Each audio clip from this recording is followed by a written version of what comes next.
Hello बच्चों।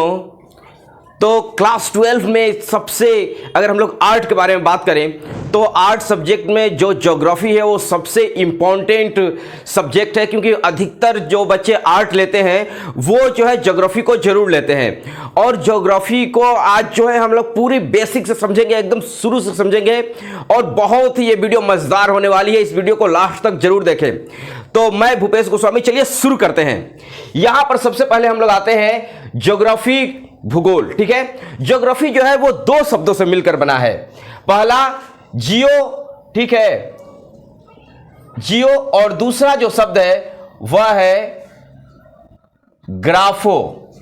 ठीक है, जियो और ग्राफो। जियो का ये शब्द जो है, ये शब्द जो है ये ग्रीक के शब्द हैं और ये जियो और ग्राफो शब्द से ही ज्योग्राफी बना हुआ है।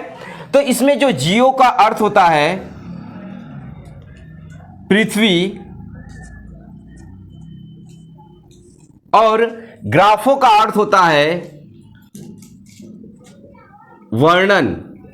ठीक है, वर्णन करना या फिर लिखना भी लोग इसके अर्थ में लाते हैं।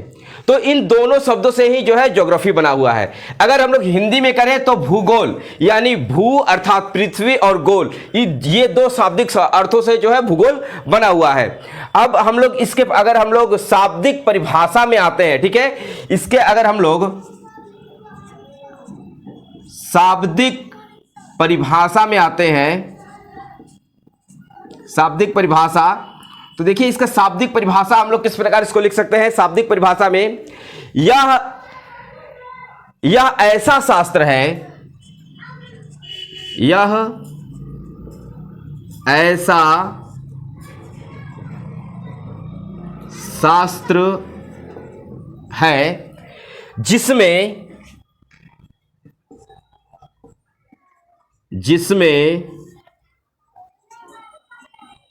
पृथ्वी तथा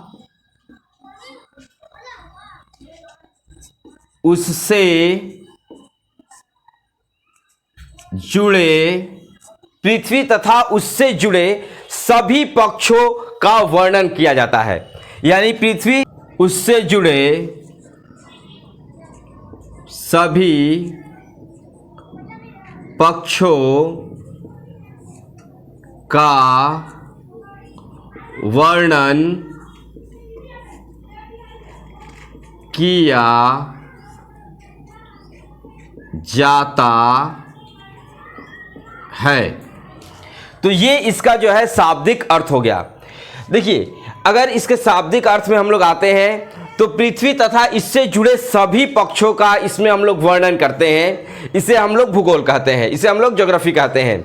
ज्योग्राफी शब्द का सबसे पहले जो है प्रयोग जो है इस्टोस्थनीज ने किया था। तो देखिए, भूगोल का अगर हम लोग जनक के बारे में बात करें तो भूगोल का जनक जो है वो हिकेटियस है। हिकेटियस जो है ये भूगोल के जनक है।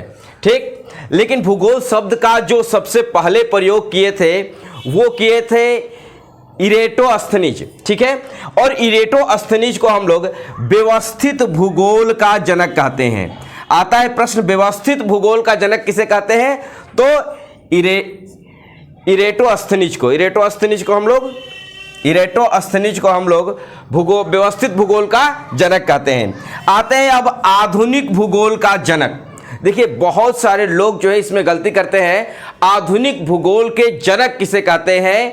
जो है आधुनिक भूगोल के जो जनक है वो है हम्बोल्ट। ठीक है, हम्बोल्ट जो है वो आधुनिक भूगोल के जनक है। ठीक है, तो ये जो है ये तीनों, ये आपको याद रखना है, ये ऑब्जेक्टिव क्वेश्चन में ये आते हैं और काफ़ी ये इम्पोर्टेंट है। ठीक है, तो जब आप ये जो तीनों याद कर लेते हैं तो अब हम लोग आते हैं कि भूगोल के प्रकार के बारे में जानेंगे और उसके बारे में जो आप लोगों को मानव भूगोल के बारे में जो पढ़ना है उसके बारे में और विस्तार से बतलाते हैं। तो भूगोल के प्रकार के बारे में अगर हम लोग बात करें तो देखिए भूगोल को दो प्रकार में हम लोग बांट सकते हैं, एक तो भौतिक भूगोल और दूसरा जो है मानव भूगोल, फिजिकल ज्योग्राफी और ह्यूमन ज्योग्राफी। तो चलिए इसके हम लोग प्रकार से पहले थोड़ी सी इसकी परिभाषा समझते हैं जो अधिकतर एग्जामिनेशन में आता है। ठीक है, कि आप जो है भूगोल की परिभाषा दें और उसको जो है क्लेडियस टोमी के अनुसार भूगोल की परिभाषा दें। तो देखिए क्लेडियस टोमी के अनुसार भूगोल पृथ्वी की झलक को स्वर्ग में देखने वाला आभामय विज्ञान है। क्या है? फिर से इसे सुनिए, भूगोल पृथ्वी की झलक को स्वर्ग में देखने वाला आभामय विज्ञान है। हम लोग आते हैं दूसरा और एक राइटर का आता है, वो है आपका एल.डी. स्टम्प के अनुसार भूगोल मानव के निवास के रूप में पृथ्वी का वर्णन है। यानी भूगोल क्या है एल.डी. स्टम्प के रूप में? तो एल.डी. स्टम्प के अनुसार हम लोग लिख सकते हैं कि भूगोल मानव के निवास के रूप में पृथ्वी का वर्णन है। अगर अब हम लोग आते हैं भूगोल के प्रकार के बारे में, तो देखिए मुख्यतः भूगोल को दो भागों में बांटा गया है। एक जो है फिजिकल ज्योग्राफी जिसे हम लोग भौतिक भूगोल कहते हैं, और दूसरा जो है मानव भूगोल, ठीक है, जिसे हम लोग ह्यूमन ज्योग्राफी कहते हैं। हम लोग आते हैं भौतिक भूगोल के बारे में। देखिए भौतिक भूगोल का अगर हम लोग को परिभाषा देना है तो भौतिक भूगोल की परिभाषा हम लोग इस प्रकार दे सकते हैं। यहां आप देखिए, भौतिक पर्यावरण का अध्ययन ही भौतिक अर्थात वे सभी चीजें जो प्रकृति प्रदत्त है भौतिक भूगोल के अंतर्गत आती हैं।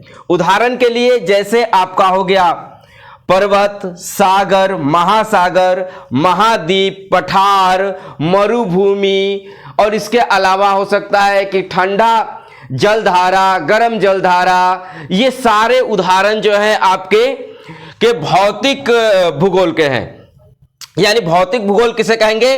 भौतिक पर्यावरण का अध्ययन ही भौतिक भूगोल है। यानी जिसमें हम लोग भौतिक पर्यावरण का अध्ययन करते हैं, वे सारी चीजें जो है वो भौतिक विज्ञान में भौतिक भूगोल में आ जाती हैं। तो भौतिक भूगोल हम लोग किसे कहेंगे? भौतिक पर्यावरण का अध्ययन ही भौतिक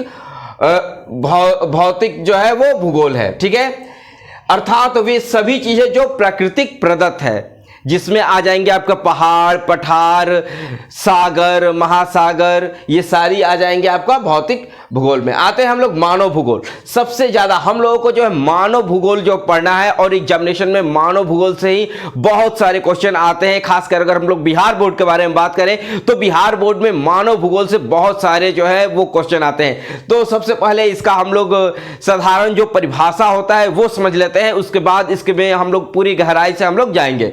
तो यहां पर हम लगाते हैं मानव भूगोल में। देखिए मानव भूगोल जो है भूगोल की वह शाखा है जिसके अंतर्गत मानव तथा उसके पर्यावरण के मध्य अंतर संबंध को प्रकट किया जाता है। यानी मानव और प्रकृति के अंतर यानी पर्यावरण के अंतर संबंध को प्रकट किया जाता है, उसे हम लोग मानव भूगोल कहते हैं। यानी मानव भूगोल किसे कहेंगे? मानव भूगोल उसे कहेंगे, यानी मानव भूगोल भूगोल का वह शाखा है जिसके अंतर्गत, ध्यान दीजिएगा, जिसके अंतर्गत मानव और पर्यावरण यानी मानव और पर्यावरण के मध्य जो इनके अंतर्गत जो संबंध है उसको अगर प्रकट करता है तो उसे हम लोग जो है मानव भूगोल कहेंगे। ठीक है, ह्यूमन ज्योग्राफी कहेंगे। तो ये ह्यूमन ज्योग्राफी का एक साधारण जो है ये परिभाषा है। अब हम लोग इसके डिटेल्स में आते हैं। तो आप जो है इसको पूरा जो है आप इसका स्क्रीनशॉट ले सकते हैं, और स्क्रीनशॉट में जो है आप लोगों को ये पूरा पता चल जाएगा, और कहिएगा तो इसका हम पीडीएफ भी जो है बनाकर डाल देंगे। ठीक है, तो आते हैं हम लोग मानव भूगोल में। एंथ्रोपोजियोग्राफी, जो रेडजेल ने एक अपनी पुस्तक लिखी थी एजियोप्रोथोग्राफी, ये जो है बहुत ही इंपॉर्टेंट है, ऑब्जेक्टिव क्वेश्चन में आता है, इसे आप लोग जो है याद कर लीजिएगा। आते हैं, देखिए जब भी हम लोग मानव भूगोल की परिभाषा के बारे में बात करते हैं तो सबसे पहले जो आते हैं वो रेडजेल ही आते हैं। तो आते हैं हम लोग रेडजेल के परिभाषा के अनुसार। तो देखिए यहां पर रेडजेल के अनुसार, ठीक है, मानव भूगोल मानव समाजों और धरातल के बीच संबंधों का संश्लेषित अध्ययन है। यानी कहने का मतलब है कि यहां पर मानव समाज, ठीक है, और पृथ्वी या फिर प्रकृति के बीच का जो संबंध बतलाते हैं उस वही परिभाषा जो है यहां पर दिए हैं रेडजेल ने। तो रेडजेल के अनुसार हम लोग ऐसे भी लिख सकते हैं आसान शब्दों में कि मानव भूगोल मानव समाज और प्रकृति के बीच के संबंधों को बतलाते हैं, उसे हम लोग जो है आपका मानव भूगोल कहते हैं। दूसरे में परिभाषा आपका दिए हैं एलन सी सैंपल के अनुसार। देखिए एलन सी सैंपल के अनुसार कहते हैं मानव भूगोल अस्थिर पृथ्वी और क्रियाशील मानव के बीच परिवर्तनशील संबंधों का अध्ययन है। यानी कहने का मतलब है कि आपका अस्थिर पृथ्वी और क्रियाशील मनुष्य के बीच के संबंध जो है वो मानव भूगोल है। तो ये मानव भूगोल के दो प्रमुख परिभाषाएं हैं जिन परिभाषाओं को आपको जानना बहुत ही जरूरी है। और ये जो है वीडियो बहुत ही लंबा हो जाएगा, इसलिए जो है इसको हम छोटे में कर रहे हैं। और इसके बाद आपका दूसरा जो इसका पार्ट मिलेगा उसमें पूरा डिटेल्स आपका मानव भूगोल का जो है उसमें पूरा डिटेल्स रहेगा। तो अभी तक आपने मेरे इस चैनल को सब्सक्राइब नहीं किया, प्लीज जल्द से जल्द सब्सक्राइब करें। इसमें पूरा आपको भूगोल ही नहीं, आपका 12th क्लास का जितना भी विषय है, चाहे आप साइंस लिए हो या फिर कॉमर्स लिए हो या फिर आर्ट लिए हो, आर्ट में आपका जो जो सब्जेक्ट है सारे सब्जेक्ट का जो है इस चैनल पर जो है आपकी जो है विधिवत पूरे विस्तार रूप से जो है वो पढ़ाया जाएगा। तो अभी तक आपने मेरे इस चैनल को सब्सक्राइब नहीं किया, प्लीज जल्द से जल्द सब्सक्राइब करें और कमेंट में बताएं कि आपको ये वीडियो कैसी लगी। और मिलते हैं हम लोग अगले क्लास में, तब तक के लिए जय हिंद।